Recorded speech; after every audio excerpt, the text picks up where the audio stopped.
আমরা পশ্চিমবঙ্গ স্বাস্থ্য দপ্তরের একটা প্রজেক্ট জলাতঙ্ক রোগের উপরে, সেটা আমরা দক্ষিণ চব্বিশ পরগনায় যতগুলো ব্লক হাসপাতাল এবং স্বাস্থ্যকেন্দ্র আছে সেখানে আমরা করছি প্রোগ্রামগুলো, স্ট্রিট ড্রামা মানে পথনাটক করছি। তো আমরা আজকে ভাঙড়ে দুটো হসপিটালে করেছি, করে আমরা বাড়ির দিকে ফিরছি।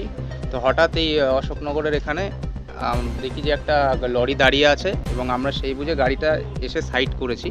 তো হট করে একটি গাড়ি এসে পেছন দিক দিয়ে আমাদের সজোরে ধাক্কা মারে এবং পুরো সাইডে চলে যায়। আমার ঘাড়ে প্রচণ্ড ব্যথা করছে এবং আমরা ভগবানের কৃপায় বেঁচে গেছি, এটাই আর কি।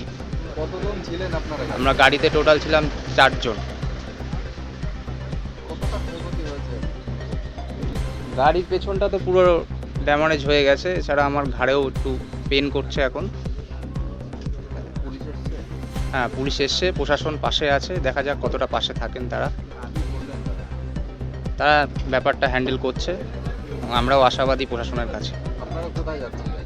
আমরা ঠাকুরনগর মাইম একাডেমি, আমরা সেখানেই ফিরে আসছি।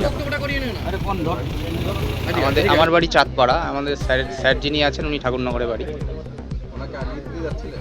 আমরা একসাথেই ফিরছিলাম। কি নাম আপনার? আমার নাম সৌম্যব্রত চক্রবর্তী। কি মনে হয় যে লাগিয়ে দিয়েছে গাড়িতে? এবং আমরা গাড়ি খুলে এবং এলাকার স্থানীয় লোকজন দেখলেন যে গাড়ির মধ্যে মাদকদ্রব্য মানে তারা ড্রাগ অ্যাডিক্ট এবং গাঁজা সেবন করে তারা।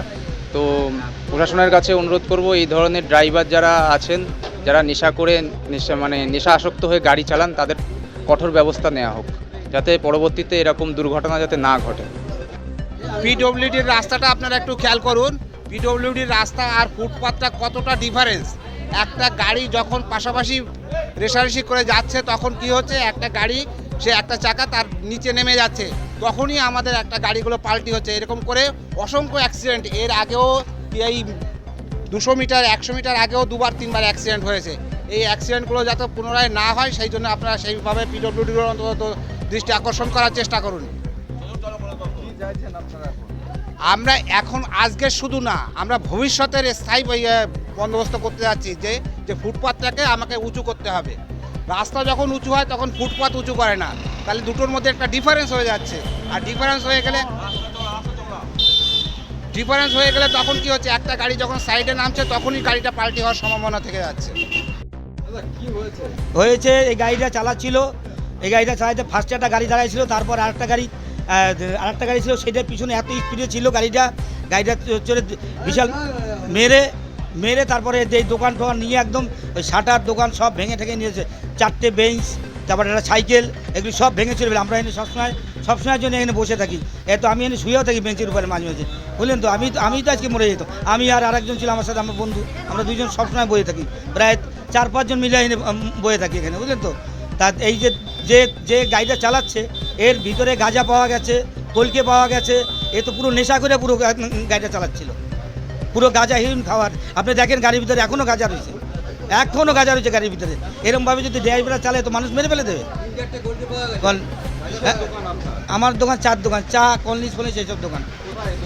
এই দোকানটা অশোকনগর মহাপ্রভু কলোনি হরি মন্দিরের গায়ে। হ্যাঁ, নেশা করে আছে দেখেই অ্যাক্সিডেন্ট হয়েছে। অ্যাকচুয়ালি ঘটনাটা নেশা করা আছে, দেখেন আপনি গাঁজার কলকে বলকে সব আছে, গাঁজা পর্যন্ত আছে, এতটা গাঁজা পর্যন্ত রয়েছে, অনেকটা গাঁজা রয়েছে এর ভিতরে, সে আমরা সব খুঁজে পারি। আমি চাই এরকমভাবে যেন ড্রাইভার যেন কোনো গাড়ি যেন না চালায়, ক্ষতিপূরণ দিয়ে যাক, আমার ক্ষতিপূরণ দিয়ে গাড়ি যার যে ক্ষতি হয়েছে ক্ষতি দিয়ে যাক, এটাই আমরা চাই। আমরা তো আর মারধর করিনি, ওরে গায়ে পর্যন্ত টাচ করি না, আমরা পাড়া দিয়ে রাখছি, ওরে গায়ে একটা টাচ পর্যন্ত, কেউ মারতে গেলে আমরা তাও ঠেকাই রাখছি, এমনি না মারার দরকার নেই। ক্ষয়ক্ষতি হয়েছে এখন দেখেন, আমি এখন আইডিয়া এই যে টিন গেছে, 4-5টা বেঞ্চ গেছে, 4-5 পিস টিনটা একদম ফুটি নিয়ে ভেঙে ফেলে দিচ্ছে। তারপর ওই পাশে একটা শাটারটাকে পুরো ভেঙে ফেলে দিচ্ছে। হ্যাঁ, শাটার পুরো ভেঙে ফেলে দিচ্ছে। এই সব এটা আসছিল কলকাতার দিক দিয়ে যাচ্ছিল, বনগাঁর দিকে যাচ্ছিল।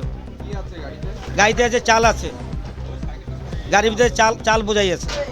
আরে আমরা ভিতরে কাজ করতে করতে হঠাৎ করে একটা বিকট আওয়াজ, একটা ওই 407-এর মতো একটা গাড়ি পুরো একদম ওই সেই কালাদার দোকানের সামনে পুরো ভেঙে চুলে বেঞ্চ ভেঙে চুলে নিয়ে পুরো একদম এই একটা এখানটা এনে ছেড়ে দিয়েছে। ভাগ্য বলে কোনো লোকজন ছিল না।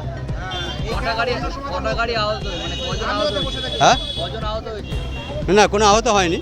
মানে কারোর কিছু হয়নি, কিন্তু দোকান ক্ষতিগ্রস্ত হয়েছে।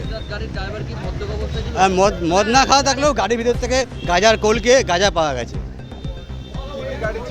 হ্যাঁ, কটা গাড়ি ছিল? কটা গাড়ি? একটা ছোটো গাড়ি ছিল, ওই হ্যাঁ একটা পুরনো পিক আপ ছিল, আর একটা ওই হ্যাঁ 407 ছিল। গাড়িটি কোথায় যাচ্ছিল?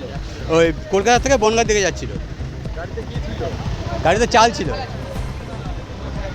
এখানে কি প্রায় দুর্ঘটনা হয়? হ্যাঁ, এখানে এর আগে মনে হয় হয়েছে আগে, আমি এই দোকানে কাজ করি সেই হিসাবে আমি ছিলাম। এখানে সবাই বসে থাকে, মানে ভাগ্য ভালো যে কারোর কোনো ইয়ে হয়নি, মানে যে কেউ মারা যেতে পারতো।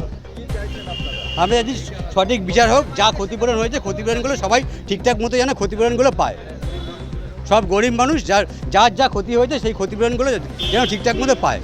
আমি तो दादा आज के दिन में आए थे, आगे वाला सामने गाड़ी बोलेरो पिकअप था, वो सेटल धर के था, पीछे प्राइवेट था उसका। तो हम अपना कंट्रोल करते कंट्रोल नहीं हुआ, तो हम यहाँ पे कुदाते। গাড়ির মধ্যে গাঁজা এবং কোলকে দুটোই দেখা गाँजा আমি খাই না, এখন আমি দেখে নাও গাঁজা আমি খাইনি। গাঁজা রাত্রি খাই, কাজে খতম করে খাই গাঁজা। আমি এখানে আমি কাজে সময় গাঁজা খাইনি। কোথায় যাচ্ছিল গাড়িটা? এই যে হাবড়া যাচ্ছে, কোথা থেকে মাল যাচ্ছিল? কোথা থেকে মাল আসছিল? কি আছে গাড়িতে? चाल आज চাল আছে। কোথায় যাচ্ছে চাল? हम बोले हावड़ा जाता है, हावड़ा आपको नाम नहीं पता आपको। গাড়ির মধ্যে এইভাবে গাঁজা রয়েছে আপনি বলছেন? बोले रात के समय खाते भी, काम करने का खत्म करने के बाद।